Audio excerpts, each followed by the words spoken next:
The alien princess woman told me she was my wife, but I had never seen her before. Raylan Jex's nightly routine involved 3 essential things: a mug of synthetic coffee strong enough to peel paint, the calming hum of his ship's old but dependable gravity stabilizers, and zero contact with anything that could be labeled unexpected. That evening, he had all 3, right up until the woman appeared. One second, he was sitting in his faded captain's chair, feet kicked up, watching a rerun of the Spaceport Chronicles on his cracked screen. The next, there was a faint shimmer in the air like someone had sneezed in reverse, and she was just there, standing in the middle of his private quarters, barefoot, glowing slightly, violet-skinned, ears long and arched like comet trails, wearing some sort of pearlescent armor dress hybrid that looked like it belonged on a fashion runway somewhere between Venus and an exploding star. "I am your wife," she said, voice calm as a cryosleep chamber. Raylan, coffee halfway to his mouth, blinked. Then, carefully, he put the mug down and said, "Right. Of course, because I totally remember marrying a violet elf in space armor. Definitely not the weirdest thing that's happened to me this week." Her ears twitched. "You do not recall. That is expected. The bond was sealed across non-linear resonance. Memories are often delayed in surfacing." "Well, that's convenient," Raylan muttered, rubbing his temples. "Listen, Lady Elven Lightshow or whatever your name is, I think you've got the wrong guy. I don't do relationships. I barely do laundry. I am Zephyra of Avalar, 4th crown daughter of the Continuum Court. Our union was forged through the rite of celestial convergence. Your DNA signature was imprinted in the Nexus Codex. You are mine." Raylan stared. "Okay, that last part was a little aggressive." He tapped the console on his wrist. "Sarah, can we get a security scan in my quarters, please?" The ship's AI replied with her usual sardonic tone. "Scanning complete. No anomalies detected." "Just spiked 36%. Should I prepare your emergency chocolate stash?" "I do not believe the artificial intelligence understands transdimensional intrusion," Zephyra said, looking mildly annoyed. "Or marriages." "You're not real," Raylan said. "I'm hallucinating. Oxygen leak. That's it. Maybe that expired burrito I ate yesterday, the one with the green stuff." "I am quite real," she replied, stepping closer, "and your culinary choices remain abysmal across all known timelines." Raylan blinked again. "You've been watching me? I have known you in 7 convergent threads. In one, you built me a moonflower garden on the hull of a stolen battleship. In another, we survived the spiral wars together by hiding inside a dying star. In this one, you deliver rocks and eat food cubes shaped like cartoon mascots." Raylan opened his mouth, then closed it, then opened it again. "Okay, first of all, those cubes are delicious and nostalgic. Second, if you know all this stuff, tell me what's behind that panel over there." Zephyra turned and pointed to the panel.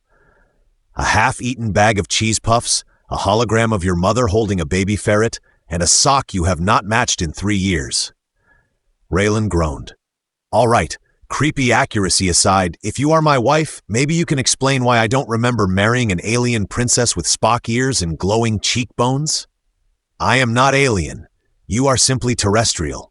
The bond transcends your primitive understanding of linear chronology." "You know what else transcends my understanding?" Raylan asked. "Why I haven't tossed you out the airlock yet." "I disabled the emergency ejection systems," Zephyra said. Raylan turned and yanked at the panel next to the hatch. Dead. Lights flickered. His favorite mug started levitating, wobbled, then dropped and shattered on the floor. "You broke my mug," he said. "I reconfigured the ship's phase frequency to align with my presence. Certain small side effects are That mug had a name. You named your cup? Her name was Gloria." There was a brief silence as they stared at each other. A beat passed. Then Zephyra said, "I offer my condolences. Gloria served bravely." Raylan couldn't help it. He laughed. Just a short burst, more of a bark than anything. Then he sat down on the edge of his bunk and let his head fall into his hands. "Okay," he said after a moment. "Let's say I believe you. Which I don't, but let's say I do. Why now? Why pop into my ship like a magician's trick in the middle of my rerun marathon? The convergence has begun collapsing. If we do not reach the Helix Gate before it destabilizes entirely, our bond, our entire existence, may unravel." Raylan peeked through his fingers. "You say that like it's supposed to mean something to me." "It will, when the memories return. Raylan stood, marched to the command deck, and pulled up the nav. He didn't even bother asking her how she'd rerouted the destination. She obviously had access. His ship was now locked on course for a sector he'd never willingly enter. The Helix Verge. "Oh no," he said. No. I'm not flying through that spatial spaghetti strainer. Last I heard, the Verge eats ships like snacks, and I am not crunchy enough to be space popcorn." Zephyra followed him calmly, eyes scanning the screens. "It is the only path. The Helix Gate stabilizes beyond the Verge. We must pass through, you must remember." Raylan turned, arms folded. And hear me out here. I wake up tomorrow, realize this was all a weird dream, and you go back to wherever glowing purple elf ladies go when they're not haunting lonely space captains. "I do not haunt," she said, arching a graceful brow. "And you are not lonely. You are simply in denial." Raylan opened his mouth, closed it again, and pointed at her. "That's the most wife-like thing anyone's ever said to me, and I don't like it." "Yet," she added. Raylan rolled his eyes so hard it nearly qualified as a medical emergency. "Sarah, set a course for. Never mind, I guess we're already heading there. Wonderful, perfect, absolutely peachy." Zephyra stepped beside him, her presence both calming and irritating in equal measure. "You always complain before an adventure begins. Then you enjoy it. Then you complain again." "I am a man of consistency," she smiled faintly, "and caffeine addiction." "Don't touch my backups," Raylan muttered. As the stars stretched and the ship hummed toward the unknown, Raylan glanced sideways at her. She wasn't going anywhere. She'd rearranged his ship, broken his coffee mug, and hijacked his nav system. She also claimed to be his wife, and somehow she knew things that no one else could. Part of him still thought this was a dream. The other part wondered if he'd just slept through his own wedding. Raylan woke up to the smell of something burning. His first thought was that Sarah had finally overcooked the protein packs again, possibly out of revenge for years of sarcasm. His second thought was that maybe the ship had caught fire. The third came when he sat up and saw Zephyra holding his soldering gun like a ceremonial dagger over an open console panel. "This is not how you fix a coffee machine," he said groggily. Zephyra didn't look up. "Your device relies on thermionic coupling coils that are incorrectly calibrated. I am realigning the quantum infuser. You're melting the casing. A temporary sacrifice. You're going to sacrifice my breakfast maker on the altar of quantum nonsense?" Zephyra inserted a final component, twisted it, and the machine beeped. Then it hissed. Then it began humming in a tone so smooth it could have sung jazz. "I added a stabilizer matrix," she said. "It now produces 20% more flavor and only 5% more probability distortion." Raylan narrowed his eyes. "Probability distortion? Low chance your next cup of coffee will taste like regret. Higher chance it may grant temporary He stared at the machine like it might explode. "Well, great. My coffee might tell me the future. Can it tell me why I've been married to a time-traveling alien without noticing?" Zephyra stood and wiped her hands on a towel that used to be his favorite shirt. "Because your species is biologically inefficient at storing multi-temporal memory imprints." "Inefficient?" Raylan got up, still in yesterday's jumpsuit. "Lady, I once memorized every cheat code to Galactic Spleefball 92. You call that inefficient?" She arched an eyebrow. "You call that an achievement?"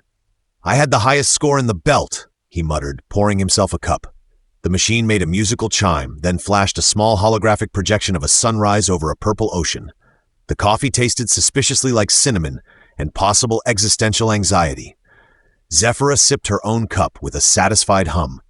"See? Less regret than expected," he groaned. "Can we talk about the known me through 7 different timelines and didn't think to send a memo?" "I did," she said, stepping past him toward the helm. 4, in fact. You intercepted none. In one thread, your ship's inbox was full because you subscribed to an alien dating service as a joke." Raylan froze. "That was a dare. And technically, I was catfished by a sentient slime mold, which then proposed to you." I said no. Zephyra raised a hand. "In most threads." He nearly dropped his cup. "You're making this up." "I do not fabricate," she said. "Only extrapolate." Raylan followed her to the nav console. The ship had adjusted trajectory slightly, still headed toward the Verge, but now weaving through something called a temporal drift current. He didn't remember installing that layer into his mapping system. "What is that?" he asked. A flow of dimensional wake left behind by migrating chronobests, she said without flinching. He blinked. Chronobeasts? They resemble whales made of ionized time energy. Very peaceful. Right, Raylan muttered. Space whales made of clocks, sure. Do not provoke them, she added. They get confused by sarcasm. Then we're both doomed. Zephyra touched the console again. A soft tone pinged, and the screen displayed a ripple of distortion across a nearby sector. That's not supposed to be there, Raylan said. No, it is a temporal echo. Of? Zephyra hesitated. Of you. The screen sharpened. A blurry image flickered into view. Raylan saw himself, older, scarred, wearing a uniform he didn't recognize, yelling at someone on a bridge that looked suspiciously like his own ship, except upgraded.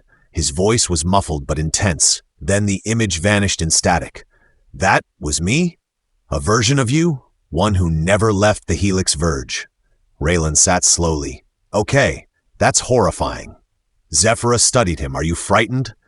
Of an older version of me running around space shouting at people and wearing shoulder pads?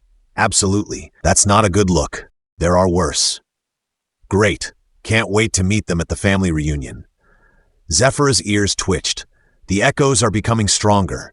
Our proximity to the gate accelerates their bleed-through. Soon you will begin remembering everything. Define everything, Raylan said warily. The garden, the war, the kiss on the gravity bridge, the time you challenged my brother to a drinking contest and passed out in a stasis pod. I'm going to pretend I remember that fondly. You drooled on the ambassador of Virex. Sounds like me.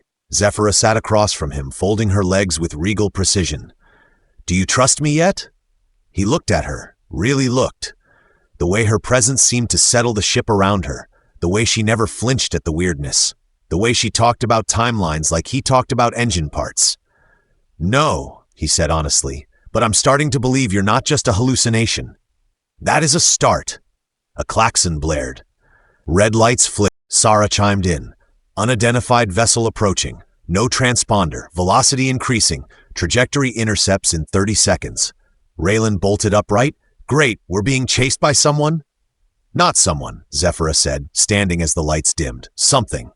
Raylan tapped the display.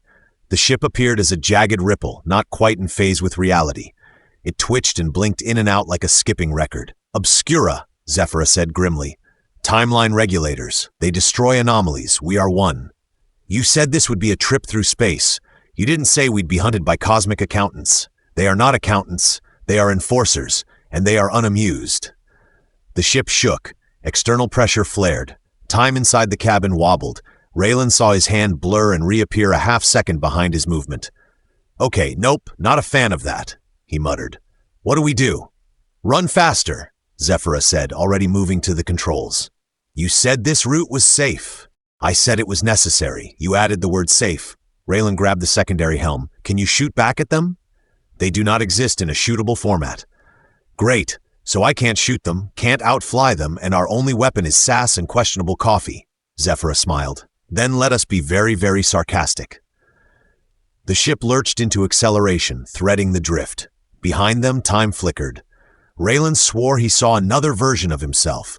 Bearded, wild-eyed, wearing robes and holding a plasma staff, float past the window on an invisible platform. He pointed. Was that?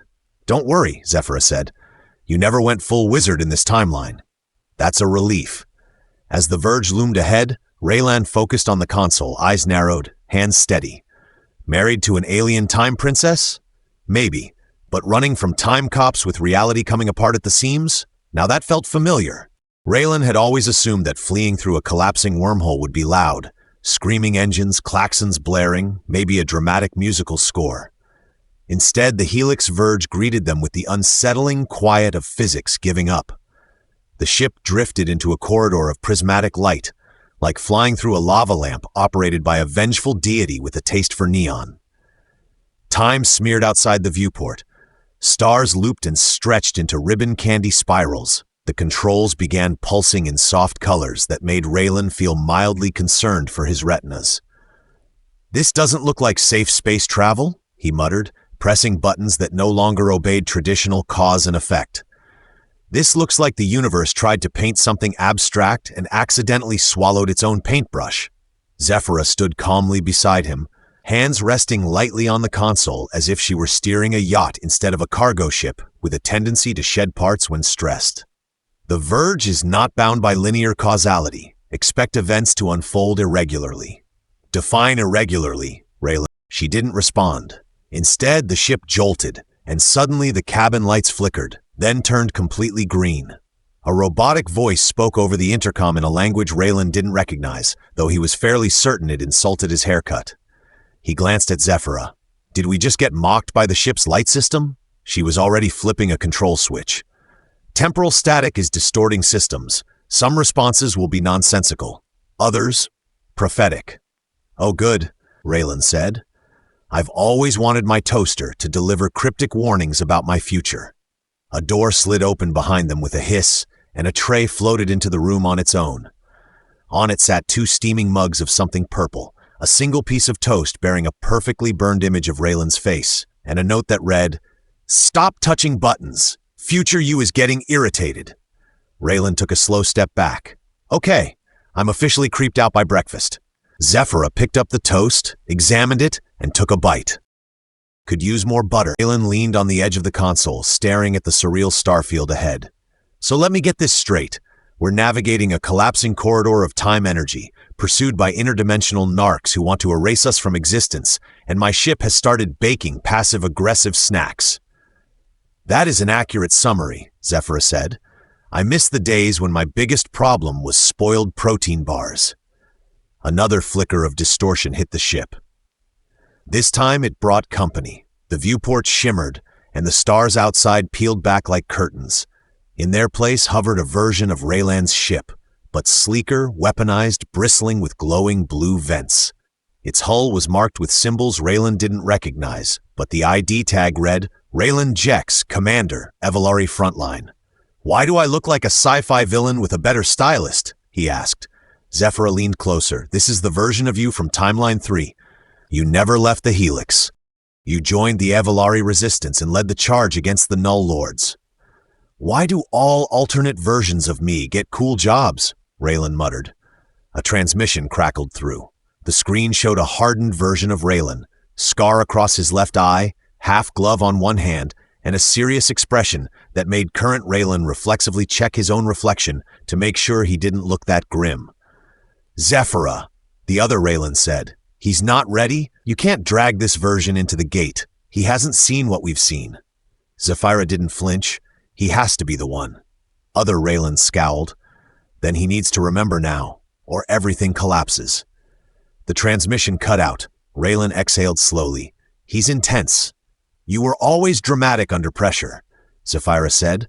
Yeah, but that guy looked like he ironed his emotions. What's he mean by remember now? I've been trying not to remember things my whole life. It's my main coping strategy. The rite of celestial convergence doesn't just bind across time, Zephyra said. It fragments the soul across timelines. You must reassemble the pieces, or we will never reach the gate. Raylan pinched the bridge of his nose. Why can't I just collect stamps like a normal guy? Another tremor hit. This time the ship buckled. Systems blinked and flashed. The air pressure changed. Sara chimed in. Environmental stability compromised. Hallucinations may now be considered a feature, not a bug. Thanks, Sara. You're welcome. Also, I think I love you. Might be the radiation. Zephyra grabbed Raylan's arm. We must go to the heart chamber. We have a heart chamber? You haven't used it, she said, already pulling him down the corridor. In other threads, it became essential. Raylan jogged after her. Please tell me it's not as weird as it sounds. It is exactly as weird as it sounds. They reached the chamber, located behind a previously sealed bulkhead labeled Do Not Open, unless you want existential dread. The door slid open with a moan, and inside pulsed a sphere suspended in a matrix of light and metal. The sphere beat softly, like a heart. Raylan stopped. That's alive. Zephyra nodded. It is made from your chronoresonance, a fragment of the bond. You must touch it. Raylan eyed the pulsing orb. Does it bite? Only if you flinch. Wonderful. He stepped forward, hand raised. As his fingers brushed the surface, the world spun sideways. Images exploded behind his eyes. Memories of a golden bridge floating in space, a palace with starlight ceilings, Zephyra smiling at him from beneath a canopy of glowing vines. Then war. Explosions, fire, ships screaming through collapsing rifts, and older, fiercer, holding Zephyra's hand in the middle of it all. Raylan stumbled back. Zephyra caught him. You saw it. I saw too much all at once. She steadied him. You're beginning to reconnect. Raylan looked at her, eyes wide. We were happy. And also, yes, did I really ride a mechanical dragon into a wedding ceremony? You insisted on it. Raylan sighed. I have questions for past me. You always do. Sarah's voice cut in. Sorry to interrupt your weird marriage therapy, but we've got company again. Big, twitchy, and not in a cuddly way. Raylan blinked. Obscura? Worse, Sarah said. You, but bigger and maybe evil. The ship lurched again. Zephyra grabbed his hand. Then we have little time. Raylan shook his head, still reeling.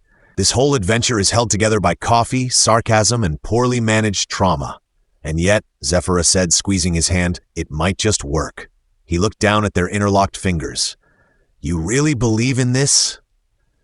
I remember us, she said. Raylan stared at the pulsing heart chamber, the swirling timeline echoes beyond the ship's hull, the fragments of lives he'd lived and forgotten. He took a breath. All right, let's finish this. The ship shuddered as reality twisted. Time was running out. Raylan knew they were in trouble when the door to the cockpit opened by itself and he stepped through it before he'd actually moved.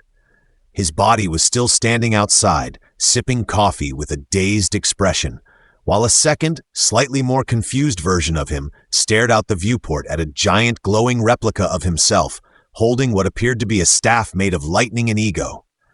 I'm gonna be honest, Raylan said, watching the colossal version of himself drift in orbit around the Helix Gate. I don't remember being that shiny. Zephyra stood beside him, calm as ever, though her ears twitched with something that might have been worry or indigestion. That is a manifestation of your potential timeline, the Raylan that accepted the throne of threads. Wait, said Raylan. There's a throne now? Why does every version of me get promoted except me? I've been hauling space gravel for a decade. You turned down the throne in 4 timelines. In 2, you slept through the coronation. In 1, you showed up wearing socks and declared yourself unworthy. I stand by the socks, Raylan said. Socks are sacred. The massive cosmic Raylan outside pointed directly at the ship, and a wave of chronotic pressure slammed into the hull. Systems flickered. Sarah groaned. Temporal destabilization rising, the AI reported. Also, the coffee machine just brewed a cup that's simultaneously hot, iced, and sentient. It asked me for a raise. Zephyra braced against the console. We're inside the time suture. The boundary between converging realities is fracturing. Your fragments are colliding. Raylan looked around as ripples passed through the room. His reflection winked at him from a glossy surface. Another version of himself appeared for half a second on the opposite side of the cockpit, holding a bouquet of flowers and wearing a crown made of stars. Did I get married with star accessories? Zephyra nodded. You were very into aesthetic mysticism in Timeline 5. Man, past me had weird hobbies. The ship rocked again, and this time Raylan felt something tug at his chest. Not physically, but deeper. Like memory had teeth and decided to take a bite. Images poured into him. A memory of running across a bridge that folded in on itself every third step. A dance under twin moons with Zephyra laughing in a dress made of dark matter. The sensation of dying in her arms on a battlefield where time moved backward. Raylan staggered, catching the edge of the console. Okay, cool, so I'm remembering trauma now. That's always a fun surprise. Zephyra caught his arm. You're close. The gate only allows those who understand who they are in every strand. The final piece is ahead. Let me guess, Raylan muttered. We have to go inside the giant glowing version of me. A long pause. Zephyra nodded once. Raylan sighed. Of course we do, Sarah chimed in. Plot twist. Scanning shows that inside the giant you is a massive temporal cortex. Also, about 700 stairs. Do I at least get a snack? There's a granola bar taped to the auxiliary panel. It may be from the last timeline. Raylan grabbed it anyway. Minutes later, the ship docked with the crystalline platform orbiting the gate. The interior ramp extended into the glowing apparition. Giant cosmic Raylan, now less of a person and more of a swirling construct made of light, memory, and alarming self-confidence. As they stepped through the field, the air changed. Physics buckled politely to let them pass. Sounds echoed out of order. Raylan heard Zephyra laugh before she actually said anything. Do you always make time this weird? He asked. I'm not the one who built an emotional failsafe made of your own subconscious. Raylan frowned. This whole thing is my fault, isn't it? Yes. Cool, just wanted to confirm. They entered a chamber filled with glowing projections, fragments of Raylan's possible lives. One version of him rode a solar wind skimmer. Another stood at a podium giving an impassioned speech to a crowd of beings shaped like question marks. A third was eating cereal on a couch, watching cartoons with a baby in his lap and Zephyra beside him in pajamas. Raylan pointed. I look happy there. That was the peace timeline, Zephyra said softly. Did I get to keep my ship? No, but you got your own cooking show. Raylan's eyes widened. Seriously? Galactic Grub with Ray and Zep. It ran 6 seasons. He turned slowly. Wait, did you just say Zep? It was your nickname for me in Timeline 2. Zep. I like that. The chamber pulsed. A shadowy figure formed at the far end, rising from a pool of memory. It looked like him. Same face, same hair, same crooked smirk, but darker, cold. Eyes like dying stars. That's not one of the good ones, Raylan said. No, Zephyra said. That is the Raylan who chose power without love, the one who claimed the throne without the bond. Evil Raylan stepped forward. You don't belong here, he said in a voice like cracking crystal. You're the version that ran, the coward, the joker. Raylan rolled his shoulders. Yeah, well, I'm also the one with the granola bar. Zephyra moved beside him. You must face him. He is the last shard. Raylan stepped forward, eyes locked with his darker self. All right, shadow me. Let's talk. The two Raylans walked in a slow circle. The room dimmed around them. You gave it all up, the dark version said. Power, dominion. You could have ruled the spiral. I didn't want a spiral, Raylan said. I wanted coffee, a warm bunk, and a woman who fixes machines and insults my socks. She makes you weak. She makes me sane. She makes you forget who you are. She reminds me, Raylan snapped, of who I want to be. The shadow snarled and lunged, but Raylan didn't fight. He stepped forward and embraced him. There was a flash. Light blazed through the chamber. The fragments around them fused. The dark Raylan dissolved, not destroyed but accepted. Memory flooded back, not just battles and victories, but quiet mornings, laughter, long talks, shared silences, the life he'd lived with Zephyra across realities. Raylan staggered, then stood tall. Okay, he said, turning to her, I remember. Zephyra's eyes were shining. Then the gate will open. Behind them, the chamber pulsed. The helix gate glowed, no longer a swirling storm, but a path, a doorway through time itself. Raylan took her hand. Let's go home. Sarah's voice echoed one last time. For the record, if we explode, I told you so.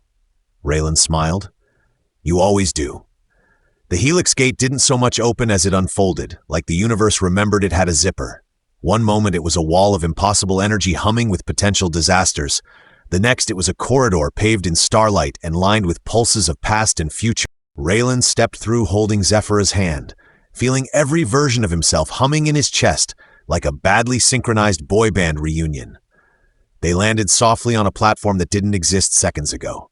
Above them stretched nothing and everything. Threads of reality weaving like someone very caffeinated was knitting space-time. The gate's core shimmered ahead, a living storm frozen mid-breath. Raylan looked around. So this is it. End of the line, or beginning, or middle. I've completely lost the ability to know where I am in a sentence. Zephyra didn't answer immediately. She was staring at the threads surrounding them. Eyes focused, expression unreadable. You're thinking something deep and mystical again, aren't you? Raylan asked. I'm considering how to realign the resonance frequency of our bond using the anchor of your restored self-awareness to seal the timeline fracture. Raylan blinked. You know, that's exactly what I was thinking too. Word for word. She tilted her head. Truly?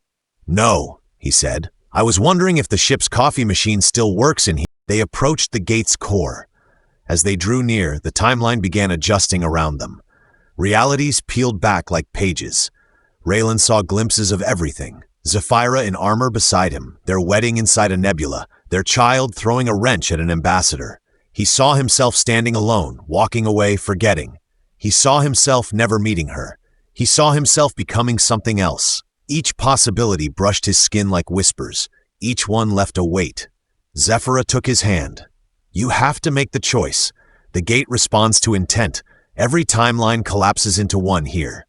We either step forward together or return to the paths we came from. Raylan stared at the light. And if we choose wrong? There's no wrong, just consequences. He was quiet for a long moment. You said once we had a moonflower garden on the hull of a stolen battleship. You named the flowers after Earth candy? He grinned. You remember the weirdest stuff? You made me eat something called a snow caps. I still don't understand what the cap was snowing. Raylan stepped closer to the core. I don't know how to be a royal bondmate. I don't know how to fight time monsters or dance at galactic balls or ride flaming hover beasts of Avalar. You did all those things. I remember doing them, he said. But remembering isn't the same as knowing. What if I mess it all up? Zephyra looked at him, not as a princess or a warrior or a queen of 7 timelines, but just as someone who had known him through every version of himself. You will mess it up, she said. You always do. But you'll do it with heart and wit and unnecessarily sarcastic commentary, and that is why I married you. Raylan let out a breath. Okay, let's do the terrifying thing. He took her hand again, stepped forward and touched the gate's core. The world cracked, time flared, and then silence. The hum of an old cargo ship, the soft clink of a mug, the faint aroma of something that claimed to be bacon. Raylan opened one eye. He was sitting in his pilot's chair. Zephyra was on the couch, cross-legged, reading a datasheet. She looked up at him with a smile. Good morning, husband. He rubbed his eyes. Okay, reality check. Are we dead? No. Are we gods? Technically. Do I have to pay taxes in this timeline? No one knows. He looked around. The ship was, but different. Cleaner. Slightly upgraded. There was a small potted plant on the dash. A pair of matching mugs. A photo tacked to the wall. Him and Zephyra on a beach with 3 sons, wearing ridiculous sunglasses and looking like they just survived something very illegal. I remember all of it, he said. All the timelines, the battles, the garden, the wedding that ended with an explosion. You cried during the vows, she said. I got something in my eye. Grenade shrapnel, she added. He chuckled. Best wedding ever. Sarah chimed in. Status report. Coffee system stable. Hull integrity at 99%, and I've blocked 6 interdimensional bill collectors this morning. You're welcome. Sarah, you're a gem. Never leave me. Please stop saying that during diagnostic routines. It's awkward. Zephyra stood, stretching. We have a delivery to make. Raylan raised an eyebrow. Since when do royal time princesses deliver cargo? Since I married a space trucker. They walked to the cockpit. Outside, the stars gleamed. The gate was gone now, sealed behind them. The threads of reality woven clean. No more shadows, no more echoes, just one timeline, theirs. Raylan leaned back in the pilot's seat. So what happens now? Zephyra sat beside him. Now we live. He hit the thrusters. The stars stretched, and the universe for once didn't fight back. The end.